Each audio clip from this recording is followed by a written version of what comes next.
Thank you so much, everybody, for joining us today with Miro and Antler. My name is Jair, and I'm leading the startup program for Miro. Just a little bit of information about the Miro startup program. If you haven't applied, if you are an early stage startup, please apply for our $1,000 in credit that you get to use Miro. You can go to miro.com/startups, and there you can find the link to the $1,000 in credit, but also a lot of other valuable resources. We just revamped our landing page, so please take a look there and take a look at our articles, templates, and next events as well. So today we have maybe the most important thing that you can work on as a startup, that is namely your team. And we're very happy that we can do this together with Antler. Antler is our, one of our valuable partners that uses Miro a lot in their programs. And we have a special workshop that might even connect you today with your next co-founder. So I'm really excited about this. Before I introduce the speaker, I just would like you to go through the rules of engagement. For us, it's really important that you participate proactively. So we have some breakout sessions as well, but also I would like you to just fill out all the questions that you have that you can see on the board. We have a Q&A section. Just take a sticky note and fill in your question, and I will make sure that it will land with Hayden later on. So that's about the rules of engagement. Make sure that you ask all your questions that you have. And then for now, I would like to introduce Hayden to you. And Hayden has a crazy diverse background. He used to work as a flight coordinator trainer. He used to work in the music industry, and he was working in a beer company. So yeah, he knows from everything a lot.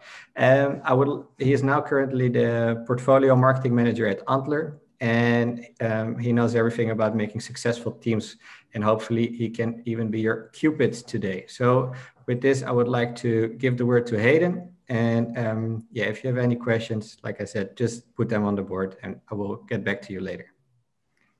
Perfect. Thanks, Jair. Thanks for the intro. Very happy to be here today. Glad you all are with us along for this ride over the next kind of hour and a half or so. Yeah, this is a topic very much near and dear to my heart. It's pretty much everything that Antler kind of prides himself on and is kind of core to our business and finding the perfect co-founder. So very happy to be discussing that with you all today. So let's get into it. First and foremost, I'll just scroll in here. So let's just cover a little bit of what we're going to go through today. First of all, I'll just give a quick intro to myself and a little bit about Antler and what we do. I'll talk a bit about the different ways that founders meet, and I'll give some famous examples, some from within Antler, and kind of highlight that not everybody forms a team in the same way. We'll talk a little bit then about what makes a good co-founding team and the kind of core elements there within, how to increase your chances of meeting and keeping that co-founder, which is also kind of a part that nobody really thinks about. They just think about meeting, but they don't think about keeping them. We'll talk about some few kind of key questions of how to kind of, cut through the noise and get to the kind of key elements of what makes a good kind of co-founding team, or how to know when that match is right. We'll have then the breakout sessions where you will get to chat amongst yourselves in a small group. That's basically what the first icebreaker is for, to help you kind of know, okay, what are the key different kinds of roles, and we'll put the group together in these individual breakouts so that you can actually have a chance to meet each other. And then we'll finish with a Q&A. So as Jair was saying, please do put questions that you have into that section above, and Jair will make sure that we get to those. So as we move along here, just wanted to give a bit of background for myself. Jair also did a really nice job with that. I have had a bit of a diverse background, as he mentioned. So I was working for a flight simulation company as one of my first roles out of college. I did a lot of marketing work for them. And basically, originally I was starting as working in 3D and design and building a platform for them. But I really kind of realized that how terrible they were at branding themselves as a company. They were very old fashioned. They weren't kind of innovating in that space, and consequently their brand was starting to fall behind. So I decided, okay, I've seen this, I've had enough of this. I think I actually want to move into marketing. So that's why I started then moving into that space. From there, I then went into the music industry, as Jared mentioned. I helped promote a lot of artists across the world. Then I moved into working in the beer industry for a short spell for doing event activation for them for a brand called Lagunitas. And then after that, stumbled on a company called Antler, and had originally started working in marketing for Antler, and then moved now more recently into the portfolio side of things, where I manage the local portfolio here in Amsterdam, which is one of our kind of 14 active locations at the moment.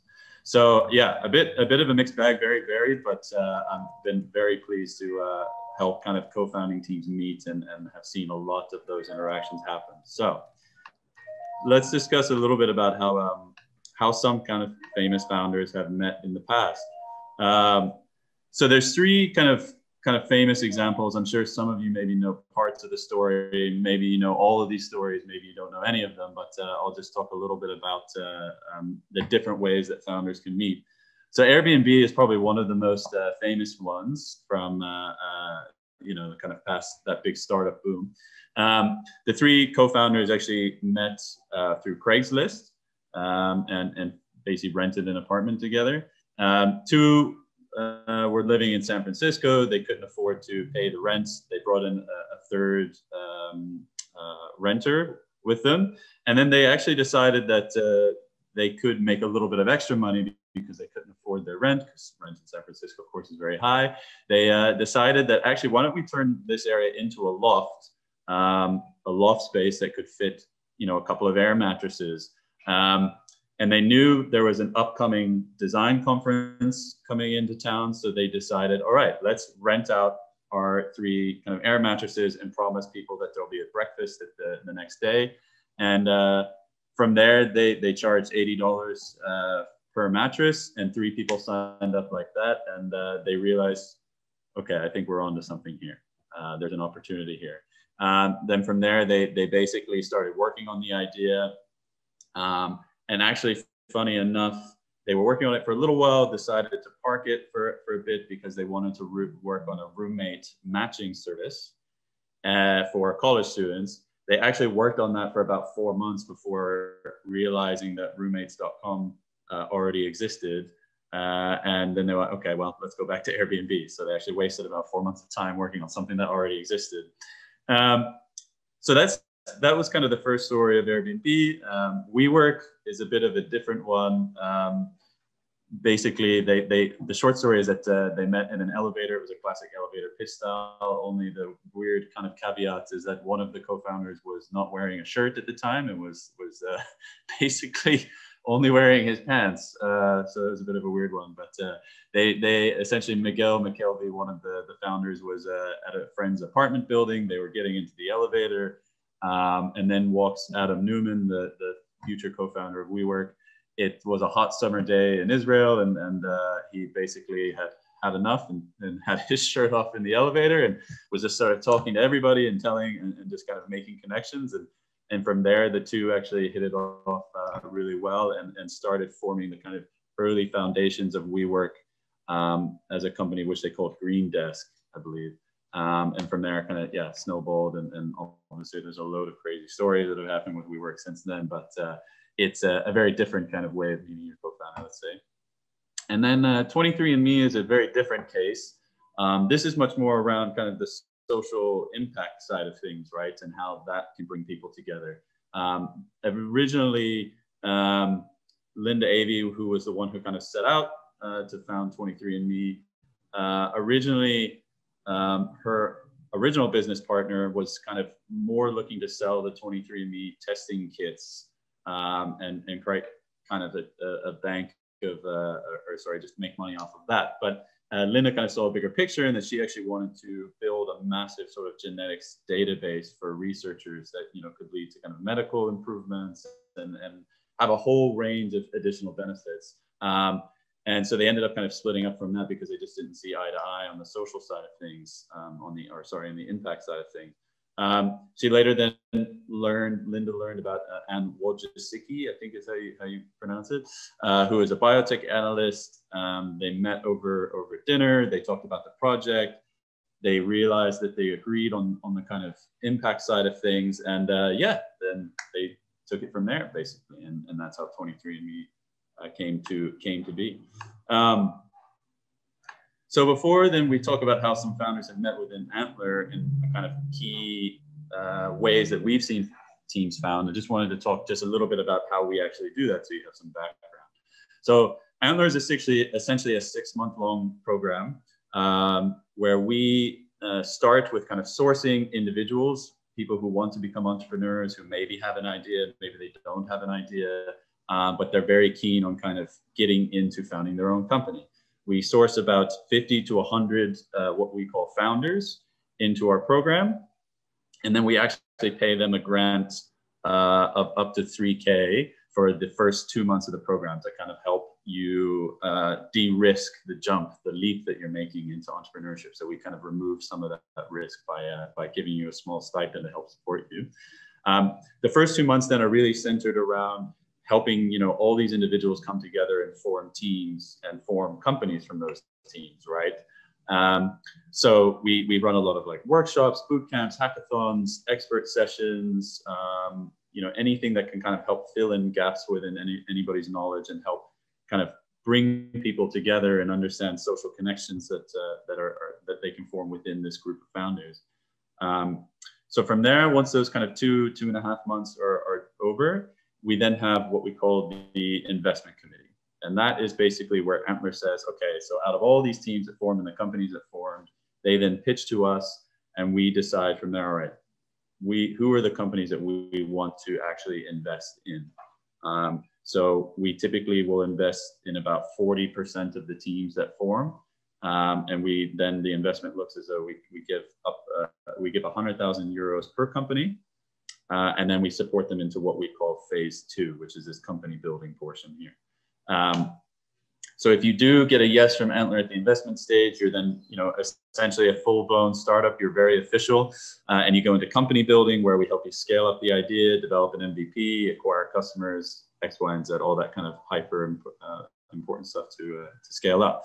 Then it also culminates after 6 months in a demo day. Our next demo day will actually be on May 12th, so it's coming up quite soon. So you can actually, I'll have a link at the end, and you can have a look and see the quality of the companies that are coming out of Antler Amsterdam. So hopefully you can check that out here in a minute.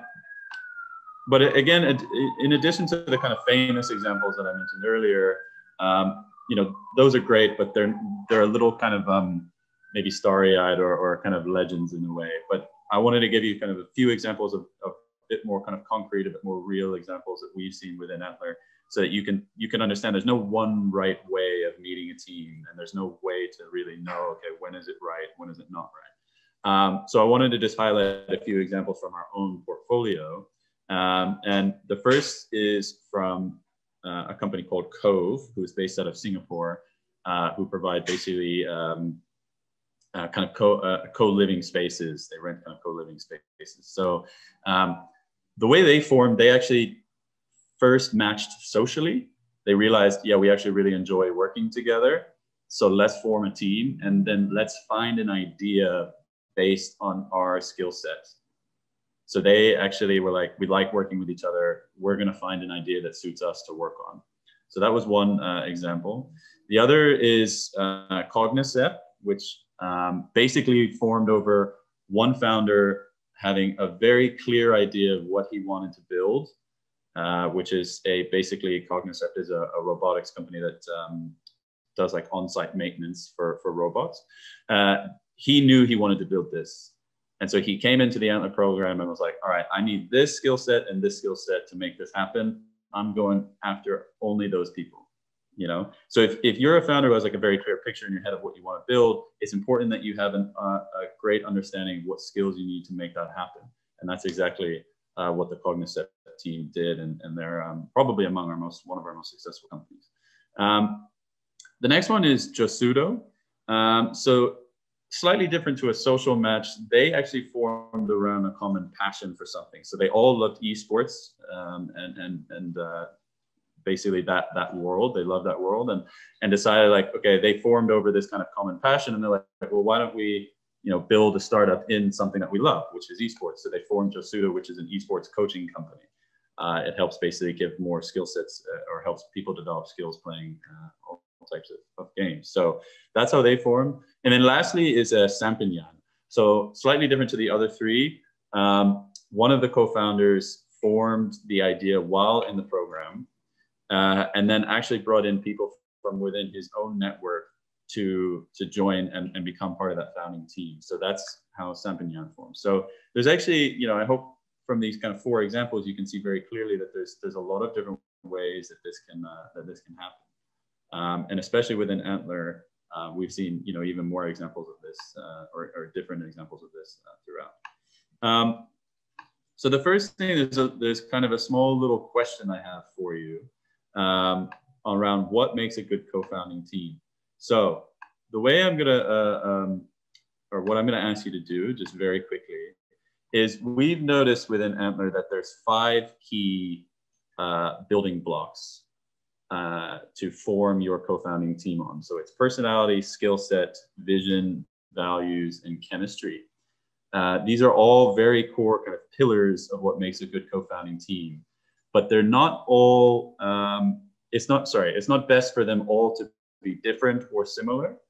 Some are better as being different, some are better as being similar within your team. So the question I'm asking to all of you is to basically tell me which you think is better to have different within your team and which do you think are better to have similar. And the way we'll do that is you'll basically just pick one of these little dots here, and you'll place it whether you think it's better to have, a similar personality or a different personality within your team, or skill set or vision, etc.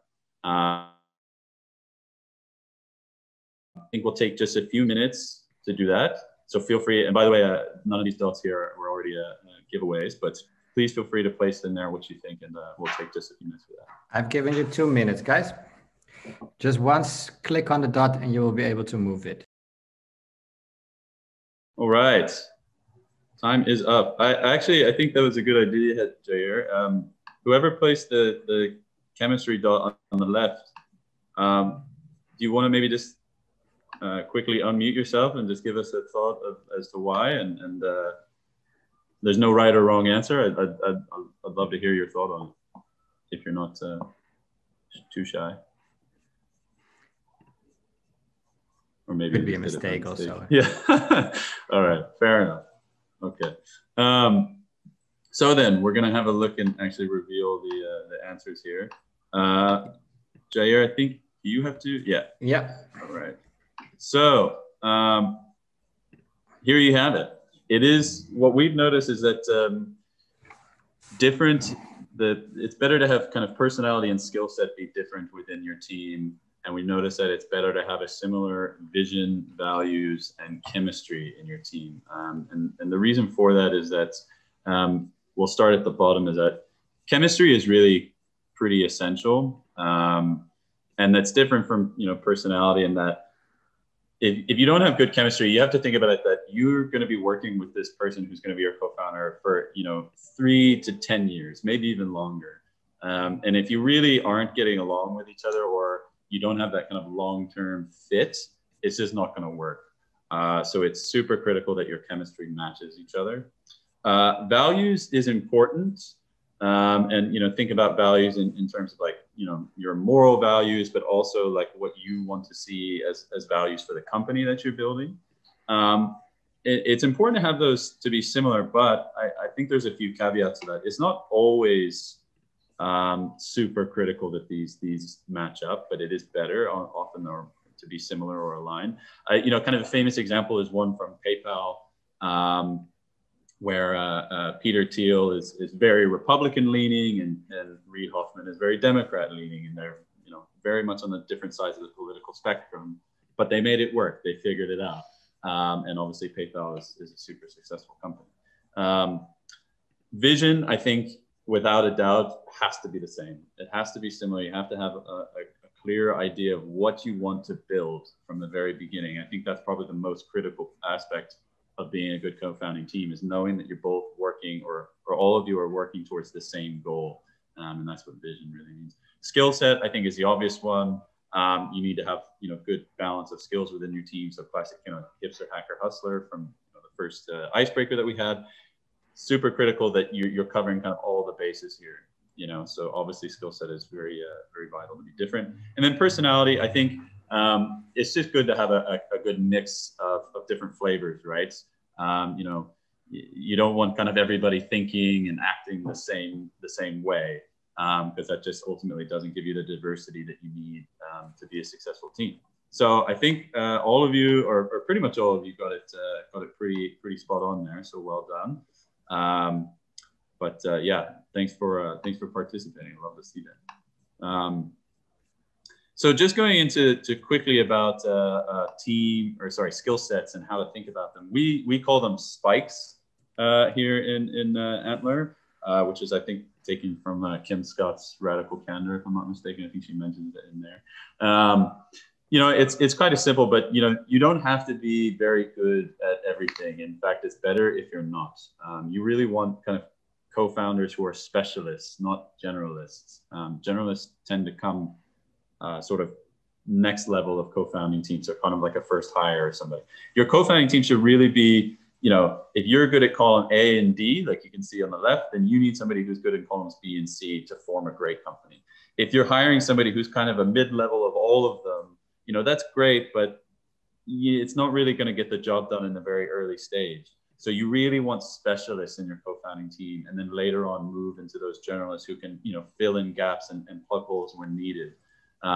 You kind of want to think about those maybe as your first hire. So that's a bit on spikes. If we keep moving to the left here.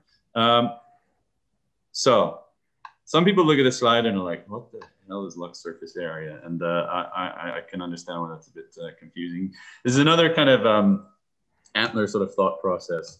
The purpose behind this is basically, we feel that the best way to find a co-founder is to do exactly what this slide says and increase your Lux Surface Area. And what we mean by that is get out there and just talk to people. The more you actually talk about your idea, the more you'll actually end up working on the idea with somebody, the more kind of people or luck that you'll capture, and the more kind of interactions you'll have that will ultimately then lead to that perfect match. So, by being in this talk, for example, you're already doing a great job with that. And, this is kind of a first step to really get into that. But there's always more you can do, right? Participate in hackathons. You can always find hackathons on even corporate websites or, big events. I think like Slush has a big hackathon, things like that. Like get involved in those things and flaunt your skills, and really get out there and build something. There's plenty of social events. Even now during COVID, there's plenty of these types of things going on. When things start to open up again, start inviting people out for coffee or hitting them up on LinkedIn. If you find like a profile that you're like, man, that person has the perfect background for what I need, ask them out for a coffee, see what happens. These kind of chats are always kind of the first way of getting your foot in the door. I think the other thing too is when you're so that's talking about ideas, right? Now with working on ideas, you have to test things, ask for feedback with people, even if you don't know them, but you find that profile that might be a perfect fit, ask them for feedback and see what they feel about the idea. And, if you're constantly just getting like people who aren't interested or don't see the value, then maybe the way you're pitching it is not right, or something about the project isn't really correct, and you need to adjust it. And then that again kind of helps increase that Lux Surface Area, as we said. And I think one of the big things that people get a bit worried about is like, well, if I talk about my idea, maybe somebody might steal it, and to that I say, like, don't use that as a crutch. You really just have to kind of put yourself out there and run with it, because if you never talk about your idea, then you're never going to get anybody interested in it. So you kind of have to just,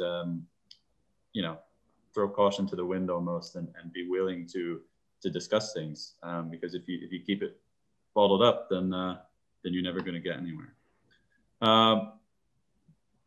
So then how do you then how do you then talk to people? How do you then get the max out of those scenarios? I think especially when you're first meeting somebody, the best thing to do is always go a bit longer than you naturally would in a conversation on a topic, because what you're trying to do in these interactions is get beneath the surface, right? Scratch beneath that surface level and actually get into, you know, the nitty gritty of the topic. So always just make sure you're going a little bit longer than you normally feel you would when you're talking to somebody. And that goes for their personality, you know, their background, but also, you know, as well as the idea. So make sure you're always digging kind of in a little bit further than you normally would.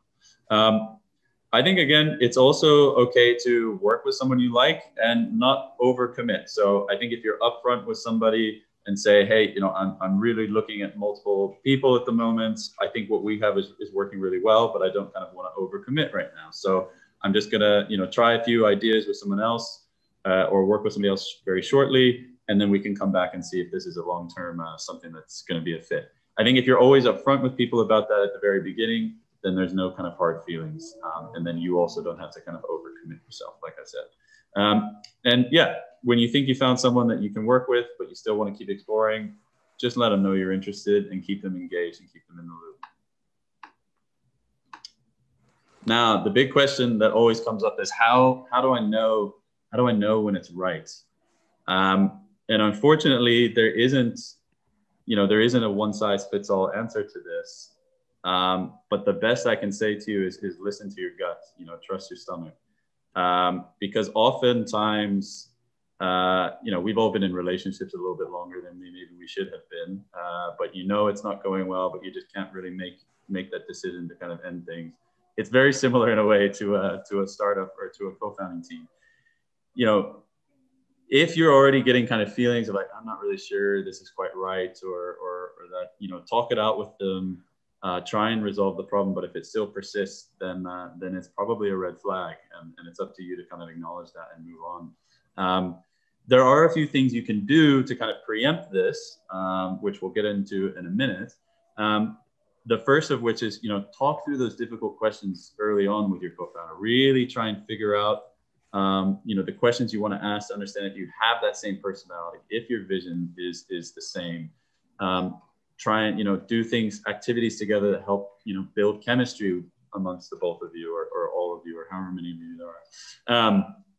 So you can kind of help preempt this a bit. There's also things like practicalities, which people, I think, oftentimes overlook, and then it comes back to bite them in the ass later on. And what I mean by that is, like, talk about how many hours do you want to work a week? How much do you want to get paid in the early days? What type of equity are you willing to give away? You know, who do you think the first hire should be? This kind of thing. People often, I think, gloss over this, and then don't realize just how important it is. So those are kind of some top tips on that. So I mentioned these questions just a minute ago. These are the questions that we often ask our co-founding teams when they're first setting up. So this is kind of a subset of those questions. So when we have a team that is like, hey, I like working with so-and-so and this guy, why don't we form a team of 3? We go, all right, here's a list of a couple of questions that we think you should ask each other. Write down your answers, go through everything, take the time to make sure that you agree or understand where you disagree, and then come back to us so that we can make sure that this is a good fit. And you can see here that we've split them into sort of 4 key columns because we feel these kind of all cover all 5 of those kind of core pillars that we mentioned. So the personality, skill set, X, Y, and Z. So I'm not going to go through all of these in detail. I think I've highlighted a few of them in the next 5, if I'm not mistaken. Yeah.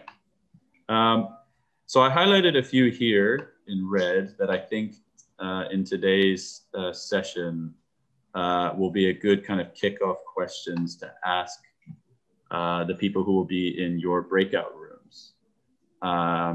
So, oh, hold on, don't move it too far. I'm just going to lock that real quick. There we go. Sorry. So what I would suggest is maybe just take a quick screenshot of this, or just quickly write down a few that you think stand out to you. I've highlighted some in red that I think are good in this context, but feel free to ask any of these or different ones if you want as to which you think are important. I think so now, Jair, the plan is we'll break people into those rooms based on the role that you set for yourself in the first icebreaker. So whether you're a hipster, hacker, hustler, and what we're going to do, we're going to set you up into rooms of 6 with a balanced skill set of hipster, hacker, and hustler, and then basically use these questions to get the conversation flowing, and hopefully maybe you might actually meet a potential co-founder in one of these calls. So Jair, I'll pass it to you to set those up. Yeah. So if you guys, or Hayden, if you could you maybe scroll back to the icebreaker number 1 to give the people insight to which number they are. So I hustled it up a bit. So if you look now, there's a big number before on the left side before your room, before your name. And I will make now 6 breakout rooms, and please join the breakout room that is corresponding to your name. So I will let you guys participate and choose a room. So you will see a pop-up in your screen, or otherwise you can click on breakout rooms. I will open the rooms now. And maybe it's good also if you are, oh wait, we got some people that are still leaving. Make sure that you put on your camera if you can, because that would make the interaction a bit more interesting. So the rooms are now open.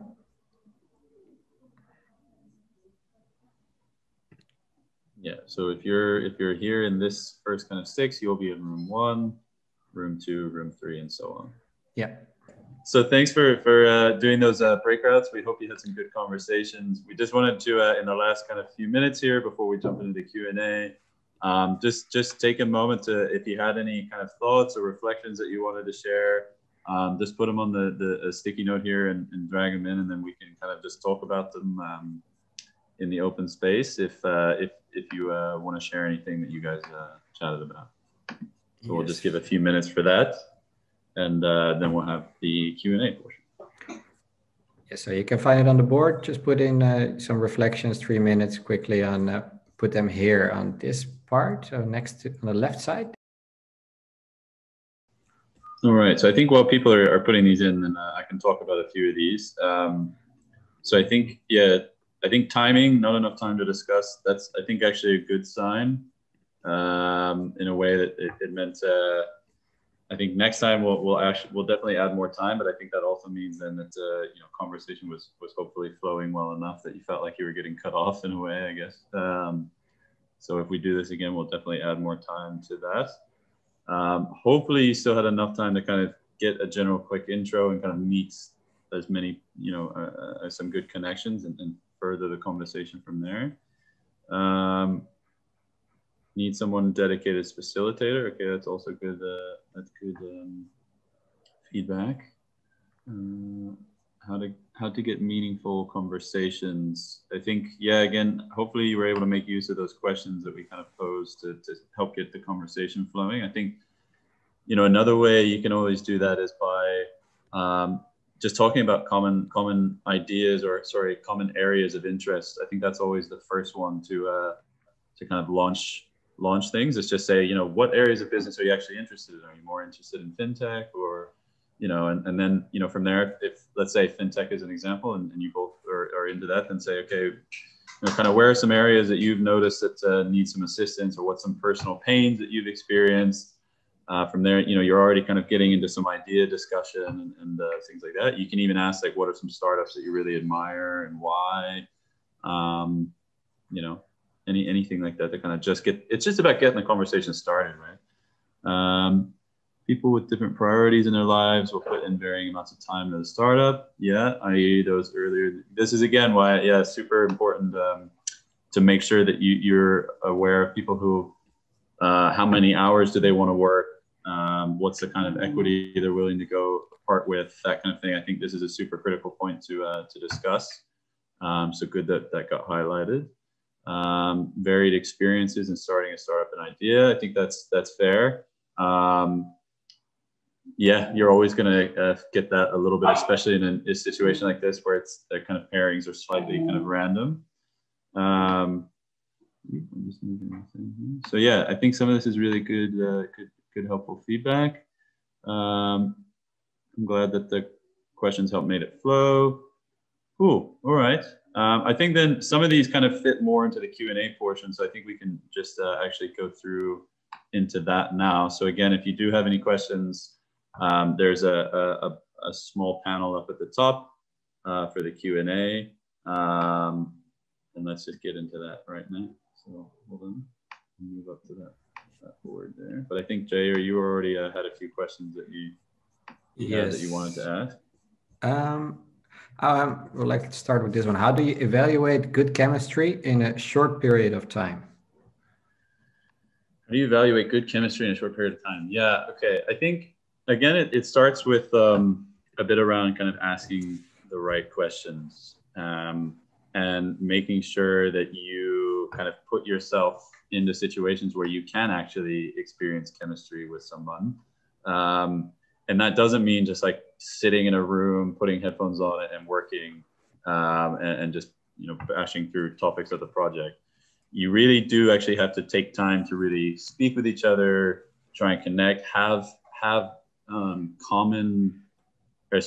things in common that are outside of what it is that you're working on. I think that to me is probably the biggest sort of indicator of real chemistry, is that if you're the only thing you kind of have in common or that you enjoy doing is just working on the same project, then that can be great and that can work out fine. But I think over the course of the life of a startup and a startup company, it's difficult to maintain that and form a good connection over that. So I think it's really critical to try and find some common ground outside of the projects that you're working on. So hopefully that gives some help. All right. Then before we go into the practical questions, what is your experience? What if your experience is less specialized than others? Can you still found a successful company? Example given, it's bad to found a company after graduating in early career. So I think this kind of, it's not bad to form a company after your early career. Not at all. I think anybody will tell you there's no right time to start a company. There's no right time to start a startup. Even if the economy tanks, a lot of great startups today were born out of the crash in 2008. Airbnb again is a great example of that. So, I think the best time to start a company is when you have an idea that you're really passionate about, and you want to build and want to work on, and you see a gap in the market and in the world that needs this. What I will say is that if you come straight out of college and you're raring to go, then yeah, you maybe do lack a bit of experience and know-how and nous that is needed to start a company. But then that's what's so critical about trying to find a co-founder who has that, who can fill in that gap and that experience. Or you plug it in different ways. You either bring on an advisor who is really knowledgeable in the area that you're building in, or even you kind of do your own research to try and get caught up as quick as possible.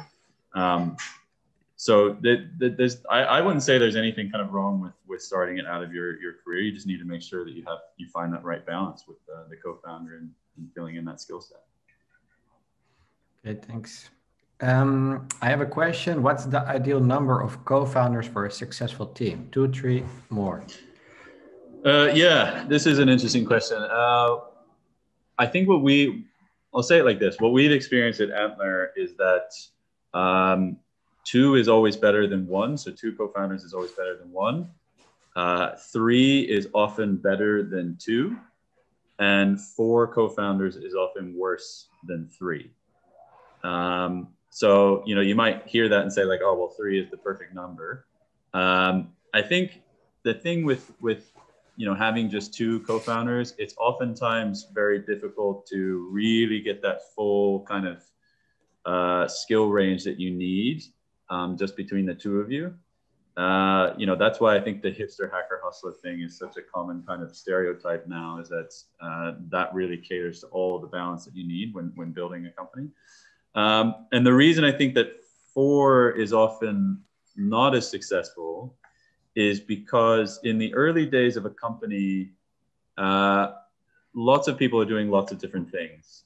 And oftentimes, it sounds a bit weird, but there's not always like a firm kind of clear role in a startup in the very early days for 4 people. So, it's very clear, like, okay, so-and-so is going to be the CEO, this person's going to be the CTO, and the next person will be the chief product officer or marketing officer, typically. But there's very rarely like a time where there's sort of a 4th role, C-suite role that's needed.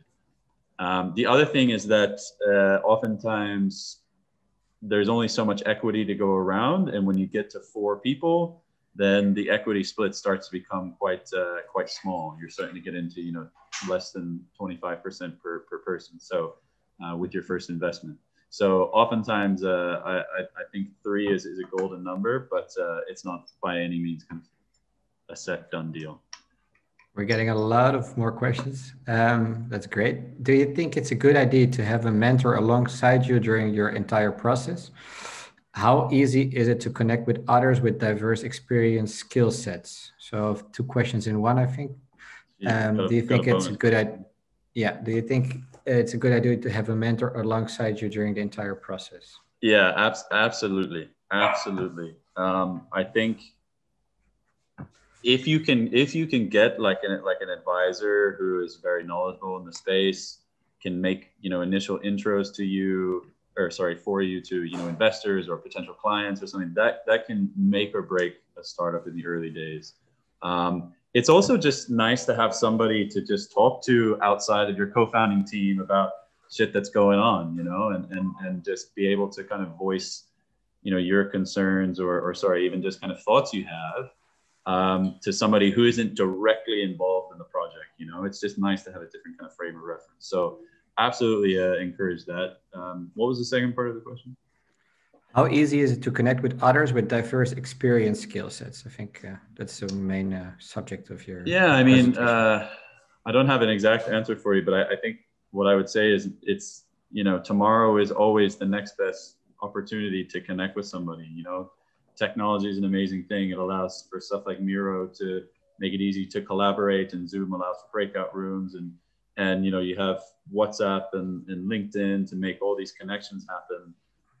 So to put it bluntly, I think it's easier now more than ever to find people with diverse skill sets. It's really just up to you to put yourself out there and to try, and the more you do, the more of a chance you'll have to be successful at the end of the day.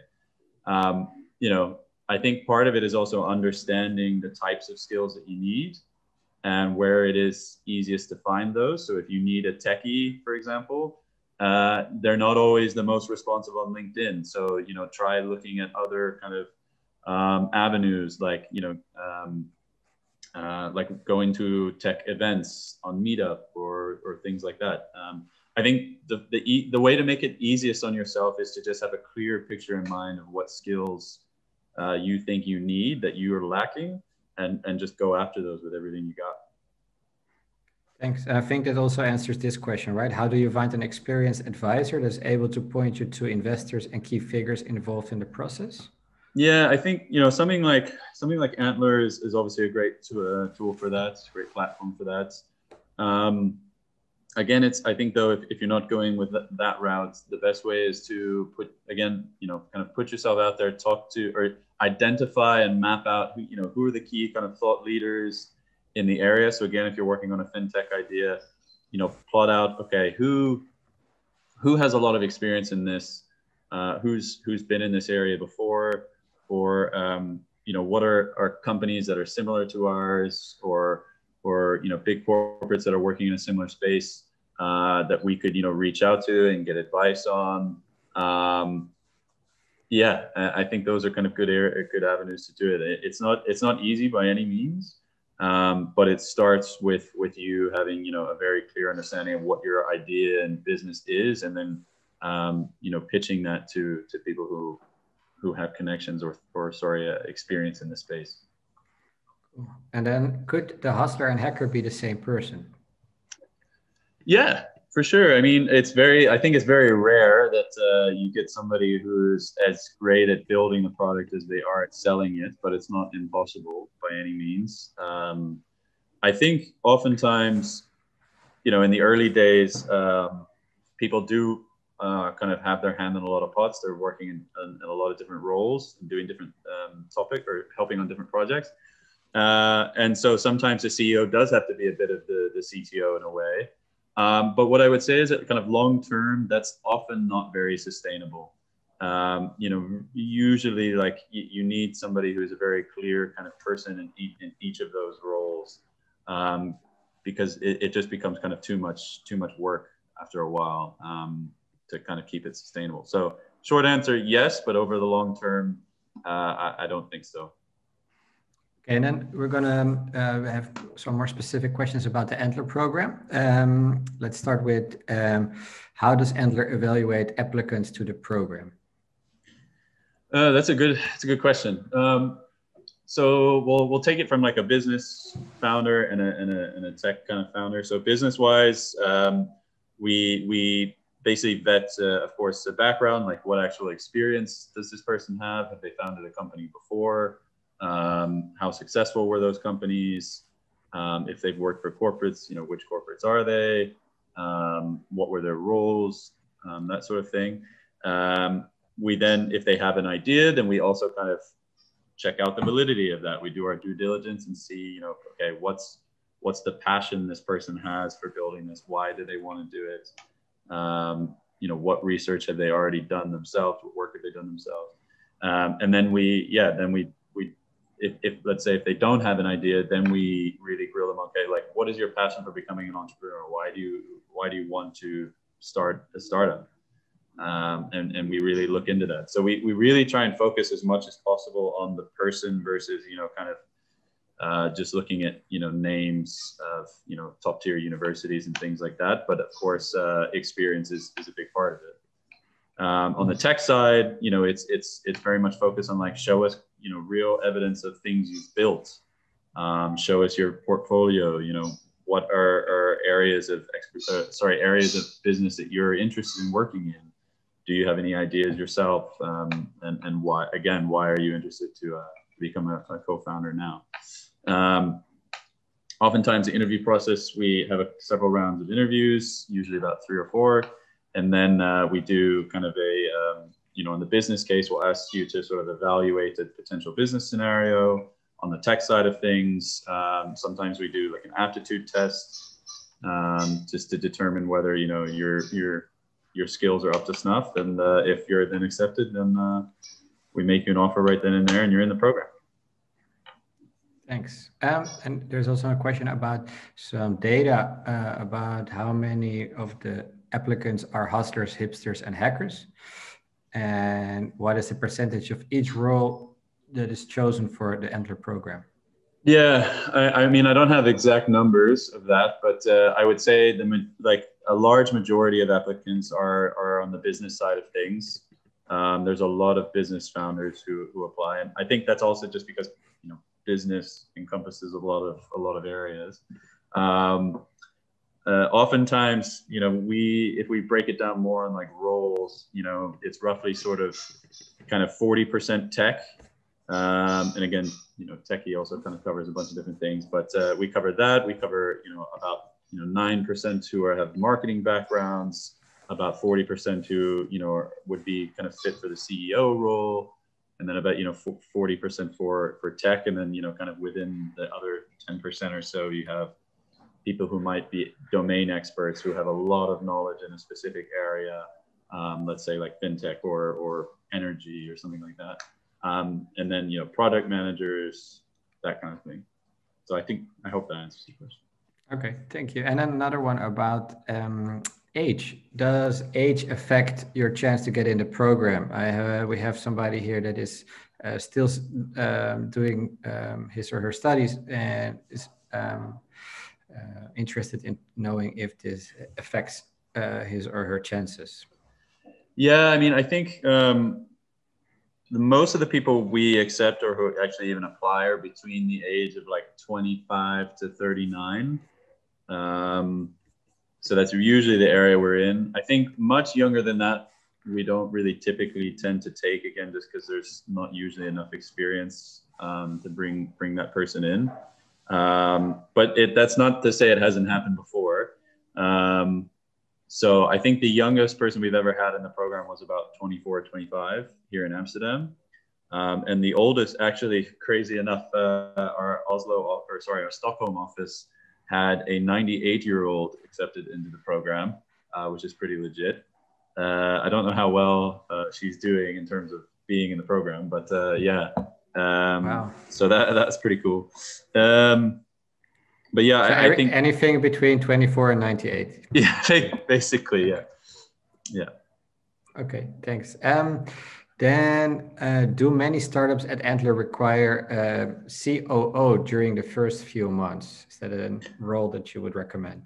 Yeah, it can be. I mean, operations side of things is usually, I think, is a little bit further down the road. But again, you could be kind of somebody who helps on the more like strategic side of things and make yourself useful in other ways. I mean, I think when you're thinking like when you get too much into thinking about roles, then you kind of can pigeonhole yourself a little bit. So I would just say, like,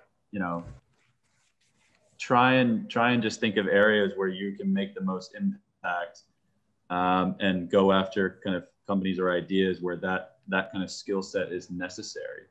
And I wouldn't try and define yourself too much to a role, unless somebody is asking you specifically for what you would want to be.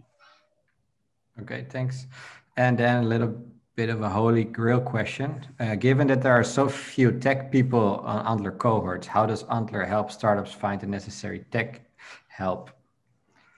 Yeah, I mean, I would say there's not so few. I mean, it's around like 40%, right? So, of course, if you don't find somebody in the program who fits, we do our best to help bring someone in. So that happens almost every program where one or two people don't find quite the right match. So we help them bring in somebody who has the perfect skill set.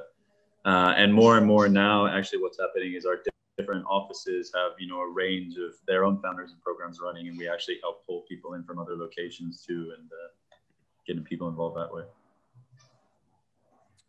Okay, and then one I think you can just quickly answer. Somebody applied to the program but never got a response. Is he or she able to send you a LinkedIn message and then ask you more about this process? Yeah. That's totally fine. Office. Where our program is still it's opening in the end of summer, so we're not like actively recruiting right now. Although applications are open, we're not actually kind of reviewing them yet. But yeah, by all means, please do send that message to me. I think my LinkedIn is actually in the presentation here. So yeah. Can you provide more information about how each company pays 45K fee for participation? Sure. Yeah. So the way the Antler investment works is that you get 100,000 euros if you receive a yes, of which 45K of that is then used to pay for the Antler program fee. And that covers basically the first sort of 2 to 3 months in the program, but also then our kind of continued support throughout. So making those investor connections, helping you develop the MVP, building out your marketing assets, all these sorts of things are kind of all tied up within that fee. So it is a mandatory fee to pay if you get investments, and that's essentially the kind of way that Antler's actual operational side of things is able to run. And then the last question. Do you accept applications from early stage companies for the US cohort, as I'm based in the UK, and in the UK only accept founders with no ideas or traction? Yeah, so some of our offices have different things. So our US is one of them. You can apply as an existing business, and I think actually exclusively they really are only accepting existing businesses at this time, if I'm not mistaken. So yeah, you go ahead and apply with an existing business. Usually, what we say though is within that you have to have kind of a clean cap table. So your equity splits have to be very obvious and not kind of too muddled. You can't have too much kind of fundraising already, meaning that if you're already into the millions of dollars in fundraising, then you're a bit too late stage for us. But of course, still apply anyways, because maybe your idea is super awesome and we just drop our whole business idea and our business model and just go for your idea. No, okay. But yeah, feel free to apply. Great, thanks. I think we should move to the LinkedIn part, because there was a lot of people asking for more connections and also some open calls. So maybe you can show how we can get our LinkedIn in the board. So it's more to the right side on the. It's for some reason not letting me move along here. I think it's this mouse actually. Hang on. Hold on just a second. All right, there we go. Yes. Yes. So, of course, if you are interested in seeing our next demo day, like I said, it's on May 12th. So go ahead and just click here on this link to go and check that out. It's free to attend, and you get a good sense of what the kind of companies that are coming out and the stage that they're in when they leave the Antler program. And if you want to apply to our next program, you can go ahead and do that by clicking on this link here. So yeah, I encourage you to check both of those out and yeah, give those a go.